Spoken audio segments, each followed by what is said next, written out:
আমরা কতজন জানি জিরাটের আগের নাম ছিল মুকুন্দপুর, বা দাঁইহাটের নাম ছিল ইন্দ্রাণী পরগনা? শুধু তাই নয়, সাংস্কৃতিক বিবর্তনের ধারণাও গড়ে ওঠে এই ধরনের গবেষণাকে কেন্দ্র করে।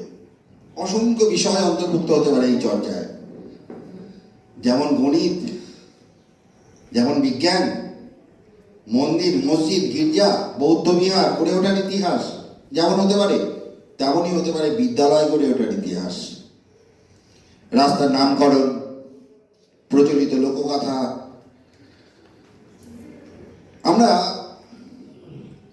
শুধু অঞ্চল মানে সেই গ্রামটার কথাকে ধরবো না, সেই গ্রাম যে জেলায় অবস্থিত তার চর্চা, সেটাও আঞ্চলিক ইতিহাস চর্চা যে অন্তর্ভুক্ত। আমরা মাইক্রো শব্দটার অর্থ জানি, ম্যাক্রো শব্দটার অর্থ জানি, শব্দ দুটো এখন খুবই প্রচলিত। ম্যাক্রো লেভেলের ইতিহাস চর্চায় তথ্য সরবরাহ করবে, মাইক্রো লেভেলের অনুসন্ধান, এমন তথ্যই সহজ করে বোঝানো হয়। এই অনুসন্ধান চর্চার লক্ষ্য কিন্তু বিপরীত। এখানে স্বয়ং সম্পূর্ণতাই লক্ষ্য। আমাদের এসডিএমটি ইনস্টিটিউট অফ ইন্ডোলজিক্যাল স্টাডিজ যে চর্চাটা করে, যেখানে আমরা চর্চাটা করছি, আমরা আঞ্চলিক ইতিহাস চর্চার এটাকে এই অঞ্চলের আঁতুর ঘর হিসেবে ধরি। আমাদের এখানে বিভিন্ন মানুষ, তিনি অধ্যাপক হতে পারেন, তিনি ছাত্র হতে পারেন, সবাই আমাদের এখানে স্বাগত। তারা এখানে কাজ করতে পারেন এবং তাদের যে সারা বছরের গবেষণালব্ধ ফল সেটা এখানে পাঠ করতে পারেন। এখানে স্বয়ং সম্পূর্ণতাই লক্ষ্য।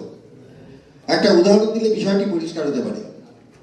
আমার বাড়ি একটা জায়গায়, আমি অমুক জায়গার ক্ষেত্রানুসন্ধান করলাম, গবেষণা প্রবন্ধ রচনা করলাম, সেখানে কাজটা শেষ হলো না। সেটা আরো অনুসন্ধান ক্রিয়া চালানোর পর একটা ইতিহাস গ্রন্থে রূপ পেল।